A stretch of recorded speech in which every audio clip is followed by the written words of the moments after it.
Welcome back to New Amsterdam Radio, the podcast for creatives. It is I, the mayor, Flobo Boyce, in the mayor's office, hanging with people who are doing the dang thing. And you know, if you're a long-term listener of our show, over 200 episodes and counting, one of my best friends is a professional organizer. I said, you know what? There's going to be more quite like you. My guest today has organized on so many different levels. It is absolutely impressive. Please give it up for Star Hansen. How's it going? Oh, I'm so happy to be here with you. Let's talk organizing chaos. Yeah, absolutely. Question number one. Why the fuck am I not so organized? I know the answer. Tell me about it. Oh my gosh. Well, it's funny. Well, so I started my business like 20 plus years ago, and it's the answer that I solve is always like, why is this not working? Why have I tried to get organized with other organizers, or I've read the books or watched the shows? Why the fuck is this not working? You know, and you get to that point, and I love dropping the F-bomb in the middle because it's because we're frustrated. You don't get to that point on your first try or second try or third try. You get to that on like the 27th try when you're questioning your sanity and your genetics. And you're like, oh God, is this ever going to happen? Should I just like take refuge in my clutter and, you know, become a maven of my chaos, you know? So it's like, I really wanted to give people hope for there is something going on deeper, and that it can be addressed, and that you can have a different kind of life if you so desire. All right, professional organizing is definitely something that I've learned very recently, and I'm kind of enamored by the whole world into that. So let me ask you about your particular journey. When was that decided that's going to be your path? Were you a kid being like, oh man, I love containers? Was it like an aha moment, a corporate job? What was the moment you said, I'm doing this? I love that question. So it was an accident. Yes. Who doesn't say that, right? When it's like, it's an accident. As a kid, though, so as a kid, when I had to clean the bathroom, the parents listening can just imagine the horror that my mother and father had to deal with. But I would mess the bathroom up worse before I would clean it. Like it wasn't dirty enough. And I needed to put I needed to put lotion on stuff and lipstick. Like I don't know how I survived my childhood, if I'm honest, but it makes sense because now that I organize, things look way worse before they get better. And that's just part of the journey. And I actually love that part of the journey. But so I was living in LA and I was acting, and my acting community had this administrative group where we had to get together and learn how to keep a job, because you can be a great actor and be horrible to work with. So it was, so we all were in there trying to learn how to like get and keep jobs. And they said, come up with a list of 50 things that you can do to make money besides working a job. Like, because of the creative folks and the mindset along like scarcity and kind of poverty when you're starting to try to act. So I came up with this list, and one of the things that I did was this tax organizing box. So basically I put together this box for creatives that had little envelopes inside for each of the different categories that you would be able to write off for your business as an actor, and sold a couple of those. But more people said, oh my gosh, you're so organized. Can you help me? And suddenly I was doing trades, and I knew intuitively always that I was a healer. That was something that I just knew in my bones. And if I'm honest, when I was acting, I didn't like it. I felt like a trained puppy or something. Like I was like, oh, wow. bark again. It's like I'd go on set for like a commercial or TV show or movie, and I was like, I'm so bored. I love theater. Theater was fun for me, but I felt like, I don't know. It wasn't my thing to act on, on TV and stuff. And I also didn't like someone telling me how big I needed to be. That was not fun. Like, oh, be skinnier. Can you cut your head off? What about a rib? Can you remove a rib? It's like, no, I can't. Is it union? Yeah. Exactly. I'm like, what's the day pay? Okay, we'll find out. Do I get residuals? I'll do it. Yeah. Who needs 2 earlobes? Who does? Right. It's an extra gram. So I was like, just not feeling the acting thing, and realized I was like, wow, organizing is this beautiful thing that allows me to be a healer in a very practical way that lets people experience a physical hand-on transformation that changes their whole life. But it's like beautiful because it's kind of sneaky. It's like, it's not like I'm going to come and we're going to do therapy for 8 hours, but there is something highly therapeutic about the process of organizing. And since I realized that, I have been in love with it ever since, and doing it for over 20 years. So I have to mention this. I said this a bit in the intro. One of my best friends, James Lott Jr., is a professional organizer. He works for NAPO and all that, or not works with it, but he's part of the group. And I think that you told me one of the best or the biggest peeves he had to deal with getting that world is having clients not understand the difference between organizing and cleaning and being a maid and all that. Let me see, like your definition actively when you work with someone who has a certain kind of expectation when they say, help me organize. It is hard when you're getting started. Hats off to your friend, because it is like when I started as part personal assistant and part organizer. That was my foot in the door. For a lot of us, that's kind of what we did. We kind of bridged the gap. Sometimes you have a bridge job, like where you're waiting tables or doing something else while you're starting your business. And I just learned that I was like, oh, if I'm an assistant, then I'm actually already in their house and I'm tracking what they're doing and I'm, helping them already in that way and I'm getting the experience. And then it just became easy from there. But when you start off organizing, you're what we call a generalist, and you're kind of working with everybody and you're testing the waters and seeing what you like and seeing who your people are. And that's a really important first couple of years. But it's like, I've had people, bring me in and then they're like, okay, you're going to clean too, right? And I'm like, no.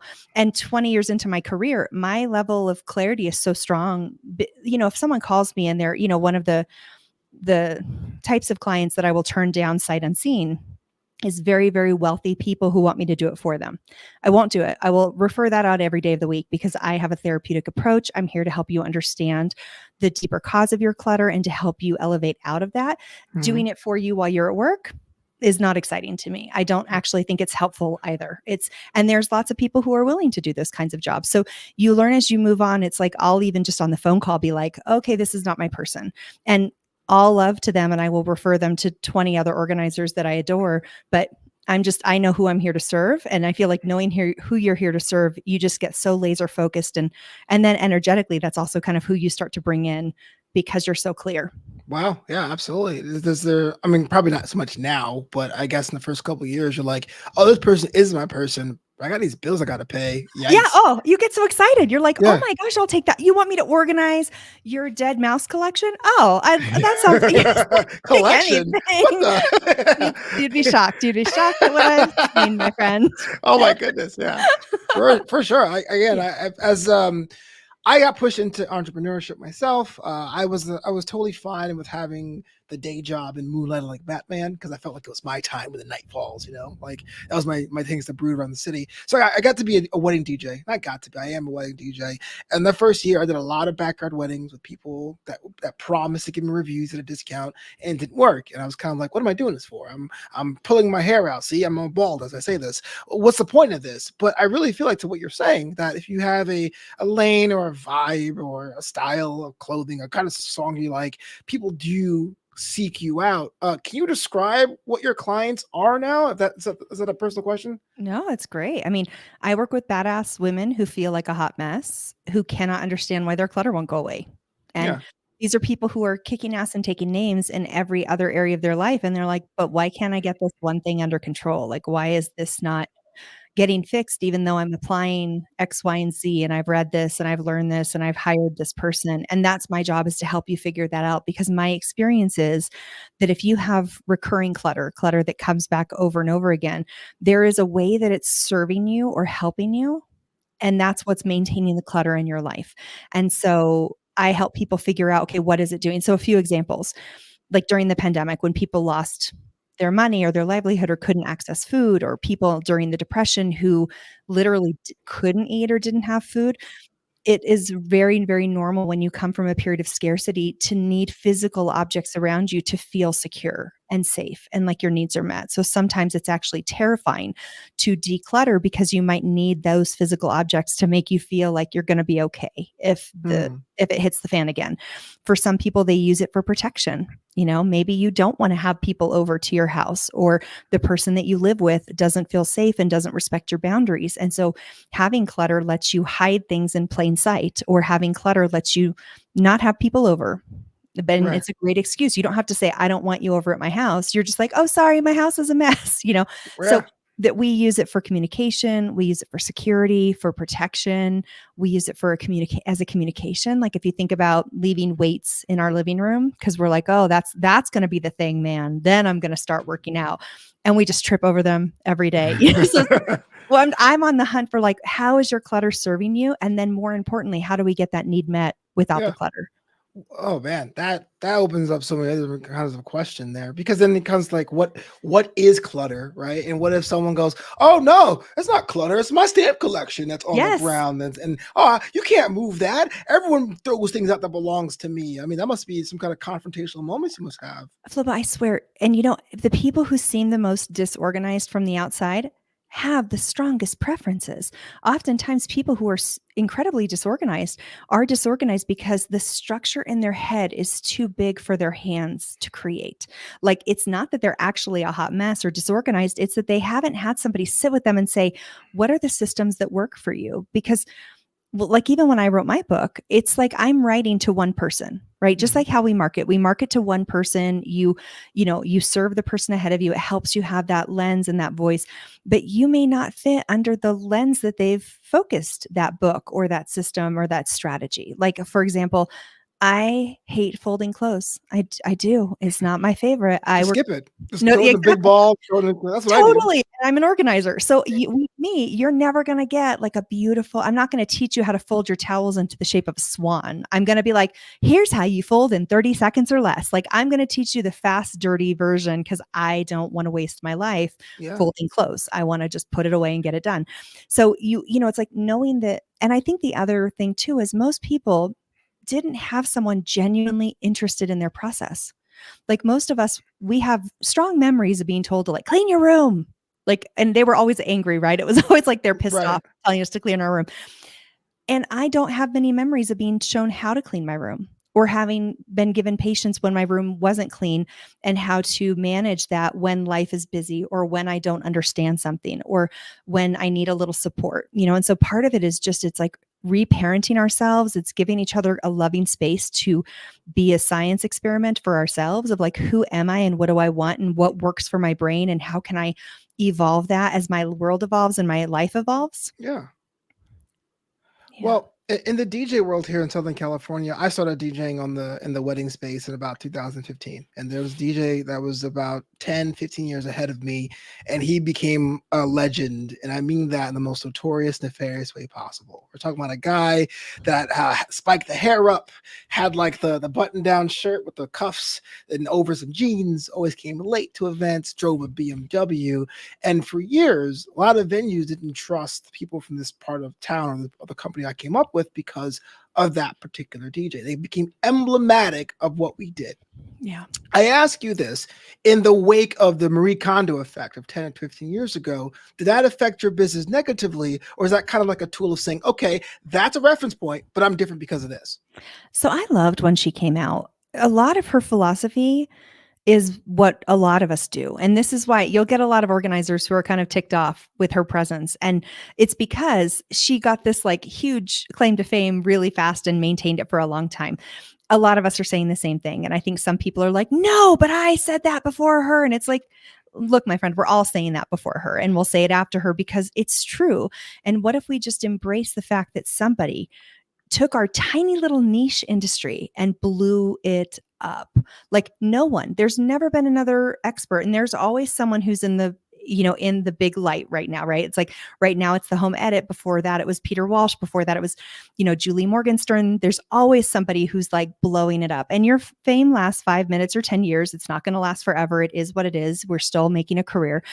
But I loved that she came in because what she said, it was actually spirituality. So her book, the Magic of Tidying Up, is like, that's a spiritual book. It's saying that it's kind of a lot of what I do with this, which is anthropomorphizing our stuff. It's saying that your stuff matters and that you matter.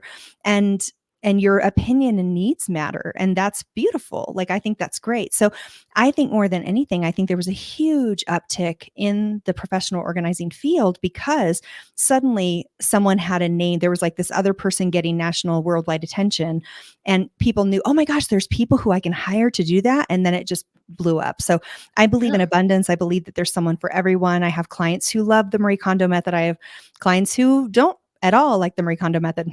My job is to meet you where you are and Sure. to help you get the tools because there's the organizing skill set and then there's the emotional causation of the clutter. And if we're doing our jobs, we're doing both. And that's for all organizers. Wow. Well, that's fascinating stuff. Again, that was the first time I heard about the organizing world, but then again, it's not something I was looking for before. So it was kind of like my first introduction to that. So let's talk about the book and how the actual layout of the book came across. Because I know the first page is always the hardest, and so you Oh, decided to do it. What was the approach? What was the process? What was the pages per day, if there were such a thing? oh, I'm insane. So prepare yourself, my friend. Oh, so being like a former actor, I feel like when you've gone into that world and you're creative in some way, you never not think about the audience's perspective, right? So I want kind of like when I'm developing a keynote speech or any kind of performance that I do, I am very aware of what you all need in order to get my point across. Like I have something I want to share, but I need to say it in your language if I want you to get it. Right? So, yeah, I do hate the first page of my book. I've never said this before. It's so awkward. It's I don't when I did the audiobook, I was like, "Meh." I just like, can I start with chapter 7? Can Right. I please? It's fine. It's just like that's my own creative insecurity of just like it's so awkward and how do you make it perfect? But when I wrote, because I've been doing this for 20 years, I have been feeling I have like 5 more books that are ready to come through. When I sat down and wrote my book, I wrote it in probably a week and a half because What? yeah, because I was ready. I was like, I mean, I had outlined it and I had like come up with like I had a like so I worked with someone who kind of helped me to strategize and like make it happen quickly because I knew that I wanted that. And so basically I'd outlined everything. I was super clear about what I was doing because I've been doing this for so long. I know the path and the way forward. So I like literally sat down and it felt painful. It was like giving birth. It was like I would sit down and just this thing would come through me and it was like, oh, like, Right. and I type really fast. I am an intensely fast typer.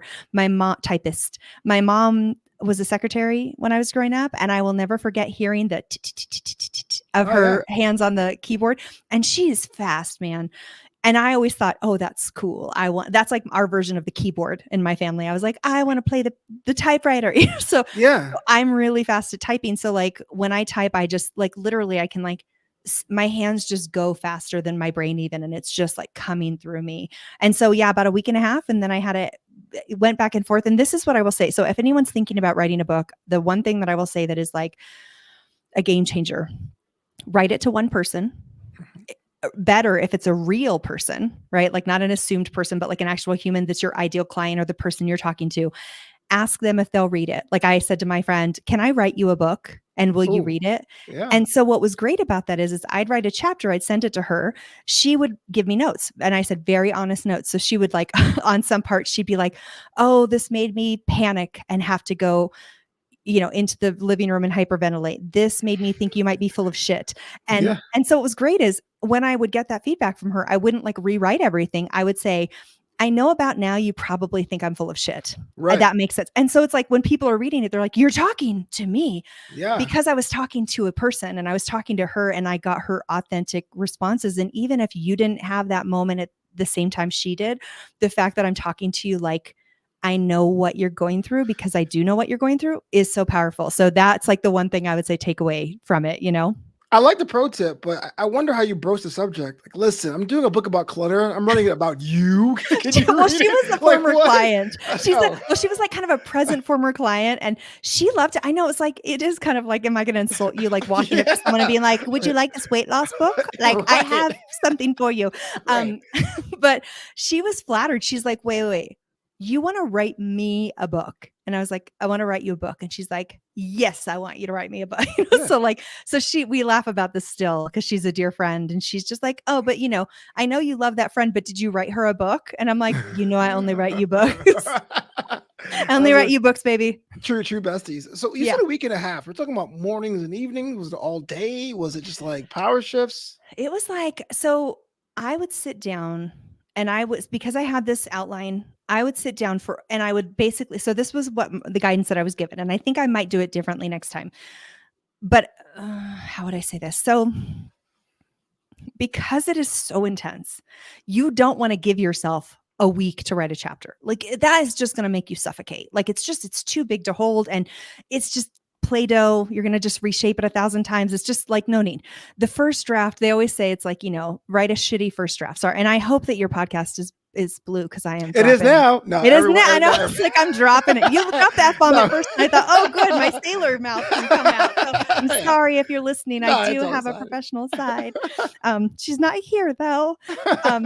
But so it's like they always say it's like write a shitty first draft. And most Right. people really resist that because you're afraid that you're going to get it wrong or you've got to redo it. You're going to write your book so many times, you are going to be sick of looking at it by the end. I can't look at my book right now. I've seen it too many times. I need a little, we're on a breakup right now. We're Wow. just taking some time because Yeah. I looked at her a lot. I read her a million times. And she's not for me, she's for you guys. So Yeah. I did my job. But I so need my space. Yeah, I hear you. exactly. I'm like, oh, I gotta breathe. I gotta rest. But it's, you know, when I wrote it, it was like, sit down and give yourself, say, I'm gonna write chapter 1 in 2 hours and just write that or 4 hours. Like give yourself, again, I type really, really fast. So that's an easy thing for me to do.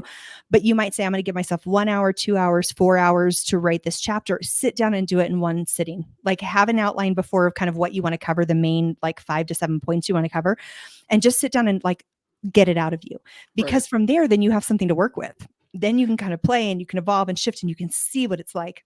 But when we sit and we're like, I'm going to look at it and write it 20 minutes every day I think it's different when you're a fiction writer.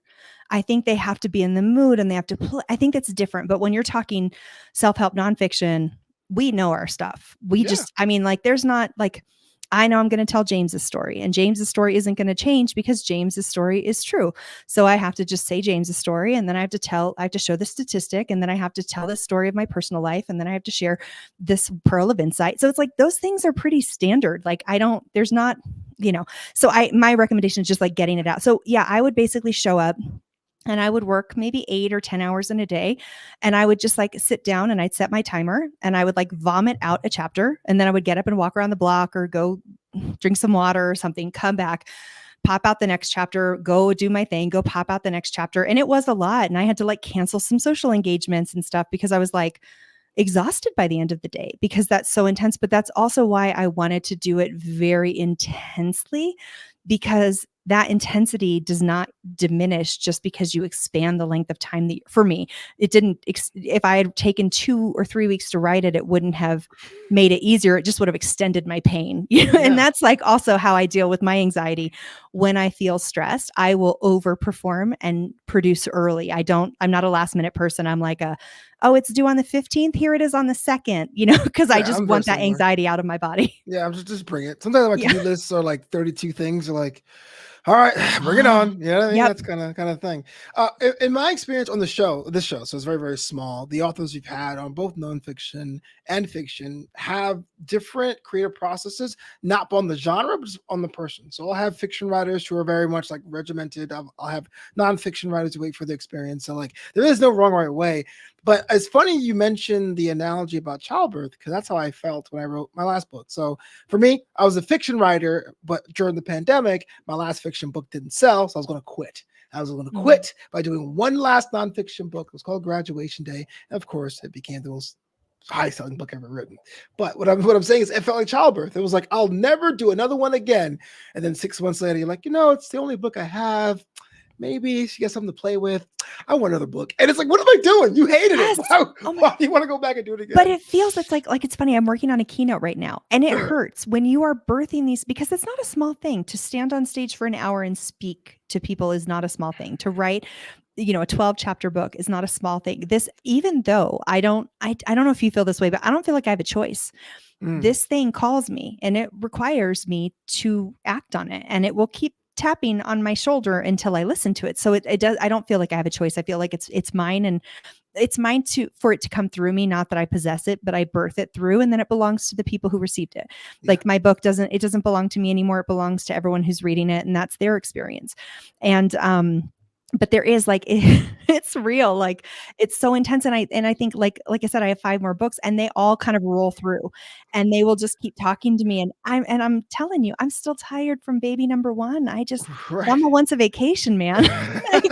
Well, you don't get one of those because even though you're broadcasting live from the land of enchantment, you actually have a community on the interwebs of Yes. other people looking for guidance. Tell me about this. Yes, it's called the Chaos to Calm community. And it came to be after I developed my first like online class in 2019, and I knew what I wanted it to be. I was like, I want to teach people how to organize. It's my 10-step methodology.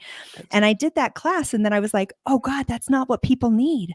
They do need it, but they need ongoing support. They need encouragement and love and connection, because clutter has such a stigma of shame and just judgment around it, both within ourselves and externally to us. Yep, it's so bad. And so it's, my job is to create as much as I can, a space for people to experience safety, to not be judged for their clutter, to be able to brainstorm, come up with creative solutions, embody their own unique methodology.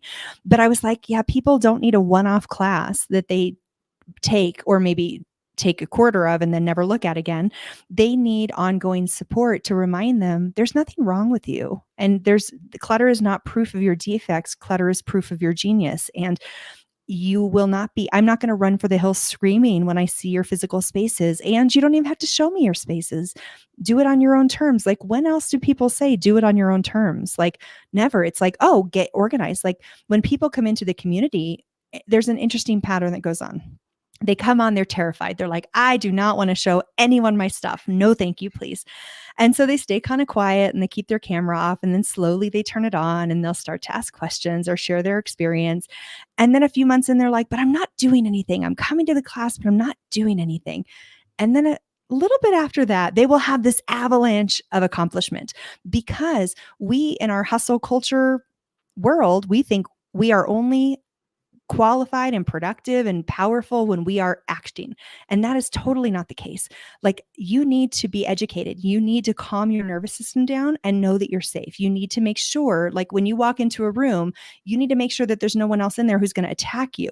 And if it's just in our home, it's like, so we need to kind of normalize allowing ourselves a safe harbor to breathe, a safe harbor to just rest and put down the weight of the world that we're carrying around with us. And then from there, you'll start to be intuitively guided as to what to work on next and what is the best path for you, and to carve that out for yourself. And my job is to hold space for that and to nurture you in discovering that for yourself. And it's just been the most beautiful, powerful community I could have ever imagined. And it's so special. Where does it live now? Is it on social? Is it on Discord? Or? No, it's actually on it's called Searchy is the platform, but it basically contains like searchable videos. So like, you get every video I've ever created, basically like 300 hours of videos. And so if you're like, I want to watch every video Star's ever done on the clothing closet, or every video about kitchens, or, what has Star said about travel? And so like, you can binge watch any show you want, but you also get like 5 classes a month with me, where I'm like live with you, giving you emotional support, giving you strategy support. We're talking about different rooms every month. I bring in guest experts. Like, we have someone coming in this month who's going to talk about technology and addiction, since none of us can seem to put our dang phones down for 5 minutes. You're like, don't you, man? Yeah. Last month we had an ADHD specialist come in. We've had people who come in and do like spiritual, like sound healings. So I don't know. It's a place to come to get nourished on a path that most people feel so depleted and ashamed and like nothing's ever going to change. And this is meant to be a restorative space where you can kind of reclaim your power. Yeah. And any epiphanies in your end from becoming a leader in this group that serves for you? Yeah, embrace that imperfection. I mean, it's one of the things that I think works best about this is I don't lead from on high. Right now I'm moving and my house, like the room that I'm in is like empty. I have like that lamp. There's a lamp. Right. I was nice like, lamp. Thank you. It's the only thing that's left out, but everything is boxed up. And when people come, my house is a mess because there's packing materials downstairs and paper and things that need to be packed and boxed and boxes to my ceiling. And I think what people really need is to know that they're not alone, to know that everybody is on this path, and that it doesn't, it's like, it doesn't mean that there's something wrong with you. So I think that's been big for me, is to really allow myself to like be transparent when I'm rocking it, when I'm not rocking it. And I will say, I think in some ways that this community, as much as I know that they feel like they've received a lot in the last 5 years, I feel like I've received a lot because I launched this right before the pandemic. And so this was the main through line for me for the last 5 years because Wow. when the pandemic hit, I couldn't go to people's homes and work. My income base completely went away. My client base was gone. And all of us were scrambling, trying to figure out what life was going to be like. And I was so grateful that I had this program in place. And when I would hit my most depressed, so like during this whole thing, when I'd hit my knees and I just didn't know how I was going to keep moving forward because the world that I knew was gone, I had to show up and be of service. And there was something so powerful about knowing that every single week I had to have it together. And I needed to even if I was a mess, I needed to show up and lead and be of service and help people that were also walking the path. And it was just so beautiful. It's been really beautiful. It's got a place in my heart that that's so tender and loving. And it's just really lovely. Wow. That's just amazing. And not very often you have someone on that path being like, no, this is it. Like there's no, you know what I mean? Because it's kind of like, oh man, I'm here, but I don't like it. But you love it, which is always a good thing to hear. Yeah, I do. And I do love it. But there were times, during the pandemic, there were times where it would take me 2 hours to get it together to show up on camera and be Star Hansen because it was so hard. But I think that's for all of us. I think our mental health all got compressed. Like anything that you were living with, we all just got pushed over the cliff, so it's like, that was really tricky during the pandemic. And what's beautiful is I think that world of transparency is so much healthier. So as much as like a lot of social media and stuff is not that healthy for us, if you look at why an app or a platform like TikTok is so successful, because people want you making videos while you're brushing your teeth and, painting your toenails. Like they want you being your real self. They don't want it highly curated because we're hungry for connection and we're hungry for reality. And I think that's what the internet social stuff is at its best. At its best, it's humans connecting in a very deep way across the miles. Well, wow. Well, Star, that's really cool to listen to your insight about what you do and how you do so well. If you want to hang around a bit, I usually ask all my guests on the show kind of a quick department lightning round type thing. Are you down? Yeah, of course. Oh, totally. All right, cool. Do you believe in days off? And if so, what do you do? Oh my God, I so believe in days off. I believe in so many days off. We need so much rest. I need more. All the rest, please. So I'll say like low vibe, high vibe. Low vibe when I'm like, my energy is like, meh. I'll like binge something. Like I've been currently watching Friends because I didn't watch that when it came out. Because I was too young. I don't know. It just wasn't a thing. But so I've been like watching, I don't know, like I'll pick a show that feels good. I like heartwarming things that make me happy or that I can learn from. So low vibe, I'll watch something. High vibe, I'll go hiking. I'll go travel. I'll see my friends. I'll start a project. Like I love painting or writing. I'm not a bored person. Like I'm just like, I have so many adventures that I want to go on. So it just varies. So on a day off, the emails are off. There's no phone interaction. No, thank you to that. Yeah, totally. I gotta ask. I tell people, as an organizer, there's so much pressure that it's like, oh, I should get back to you right away as a productive person, right? No, I'm sorry. Just because you send an email does not mean that it's my job to get back to you. And I tell people all the time, you can text or email me 24/7 because I sleep with my phone on silent, like in airplane mode in a different room. I will get back to you when I get back to you. Yeah. Like it's not my job. Like your emergency does not constitute my necessity. I'll get back to you when I get back to you. And we have to have those boundaries or it's, the connectivity will kill us. Yeah, absolutely. Well, this is a kind of a unique situation for you, but do you have a travel bucket list? And if so, which countries are Yes. Oh my gosh. It's so embarrassing, but I love it. So embarrassing. So I really want to go. So that most people know about the 7 chakras of the human body. And there's actually over 100 chakras in the human body, but there's 7 that we primarily focus on. But the planet Earth has 7 chakras as well. Like, Mount Shasta is the sacral chakra, or there's like different chakras, or the Stonehenge is the heart chakra. I want to go to all the chakras, and I've gone to one, but I want to go to all of them because the first one that I went to was Mount Shasta, and that's like a life-changing place. And so I'm like, ooh, what is it going to be like to be in all these deeply sacred places of the planet? Okay, I'm a little ignorant here, but how does a place qualify as a chakra? Like if I'm sitting there as Denali going like, wait a minute, Shasta gets it? I'm Denali. Totally. I don't know. And I don't know who made it up, and I don't even know if it's legit. I just like the idea of it very much. And it's in all the books, and if you research, it's like all the same. There's only one, I think it's the third eye chakra.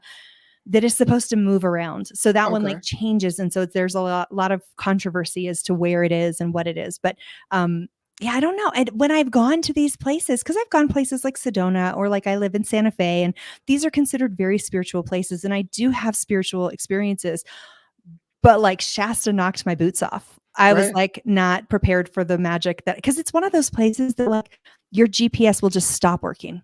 You'll like Yeah. leave to go somewhere and end up somewhere else. And you're like, how, like I was going to go hiking to this one place that I had been before and knew how to get there. And I was suddenly lost. And I was like, and then I ended up in this like sacred location that I would have never been able to find and I'll never find again. And I don't know how I got there. It's like the most magical things will happen there. So I Yeah. like that kind of magic. I mean, shout out to the Earth having the chakras. I'm just kind of interested of how they determine, and can it move? Can it change, or is it kind of Yeah. permanent? Well, the third eye, I think, is the The one only that one. moves, but everything else stays the same. Wow. Do you believe that you are self-made? Why or why not? Yes, I believe I'm self-made. I think because nobody else cares about my journey the way I care about my journey. Like Mhm. I don't have, I'm not a trust fund baby. I don't have anybody like lying in my pockets or making, even growing up, it's like, I love my parents, but they're like, just, graduate high school without getting pregnant. It's like, I was like, okay, cool. Aim Alright. higher, mom and dad, aim higher. I Yeah. did it. Woohoo. But like, I think, especially like being a baby, like not a baby, but like growing up and graduating in the 90s, it's like, yeah, it was so much simpler then. We weren't being forced to like get into this Ivy League school and do this. I mean, maybe some people were. That wasn't the world that I grew up in. But I appreciate very much that I am self-made and self-generated because I don't need someone else to inspire me to take action. I think as an entrepreneur, you need to be self-made or self-generating, I think is probably a better way of terming it, because when I wake up and I'm tired, I was tired this morning. I wanted to like go back to bed. If I could have done anything, I'd be like powering down. Star Absolutely. is asleep. And I could, but I'm like, I got stuff to do.